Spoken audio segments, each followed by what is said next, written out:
அளவற்ற அருளாளனும் நிகரற்ற அன்புடையோனுமாகிய ஏக இறைவனின் திருப்பெயரால் தொடங்குகின்றேன்.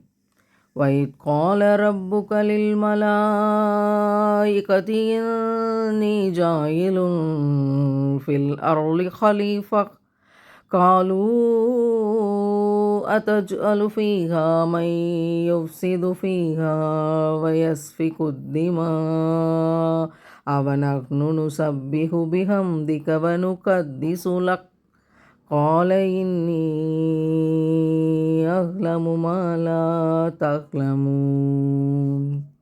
நபியே, இன்னும் இறைவன் வானவர்களை நோக்கி, நிச்சயமாக நான் பூமியில் ஒரு பிரதிநிதியை அமைக்கப் போகிறேன் என்று கூறியபோது அவர்கள், இறைவா, நீ அதில் குழப்பத்தை உண்டாக்கி இரத்தம் சிந்துவோரையா படைக்கப் போகிறாய்?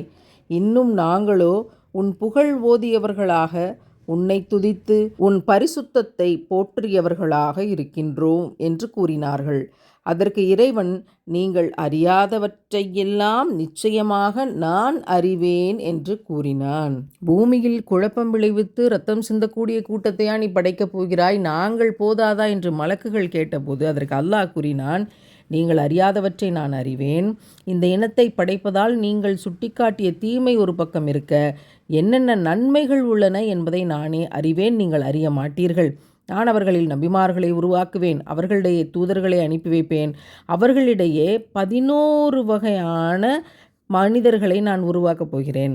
1 வாய்மையாளர்கள், 2 உயிர் தியாகிகள், 3 உத்தமர்கள், 4 வணக்கசாலிகள், 5 உலகப்பற்று அற்றவர்கள், 6 இறைநேசர்கள், 7 நல்லோர்கள், 8 இறைநெருக்கம் பெற்றவர்கள், 9 கற்றவாறு செயல்படும் அறிஞர்கள், 10 இறை தூதர்களை பின்பற்றும் இறை விரும்பிகள், 11 பயபக்தியாளர்கள் என்று இறைவன் சொன்னதாக இப்படியும் விளக்கம் அளிக்கப்பட்டுள்ளது. இந்த மனித இனத்தை படைப்பதைக்குள்ள ரகசியத்தை அல்லாஹ் எங்கேயுமே சொல்லலை. அது நான் தான் அறிவேன், நீங்கள் அறியாதவற்றை நான் அறிவேன் என்று சொன்னதாக இறைவன் அங்கே முடித்து கொள்கிறான். இப்னு அப்பாஸ் ரலியல்லாஹு அன்ஹு அவங்க சொன்னதாக இப்னு ஜரீர் ரஹ்மத்துல்லா அவங்க எழுதியுள்ளார்கள். ஆரம்பத்தில் பூமியில் ஜின் இனத்தவர் வசித்து வந்தார்கள். அவர்கள் அதில் குழப்பம் செய்து கொண்டும் இரத்தம் சிந்து கொண்டும் ஒருவரை ஒருவர் கொலை செய்து கொண்டும் இருந்தார்கள். அப்போது அல்லாஹ் இப்லீஸை அவர்களிடம் அனுப்பி வைத்தான். இப்லீஸும் அவனுடைய படையினரும் அவர்களை கொன்று எஞ்சியவர்களை தீவுகளுக்கும் மலையோரங்களுக்கும் கொண்டு போய் சேர்த்தார்கள். பின்னர் ஆதி மனிதர் ஆதம் அலைஹிஸ்ஸலாம் அவர்களை அல்லாஹ் படைத்து பூமியில் குடியமர்த்தினான்.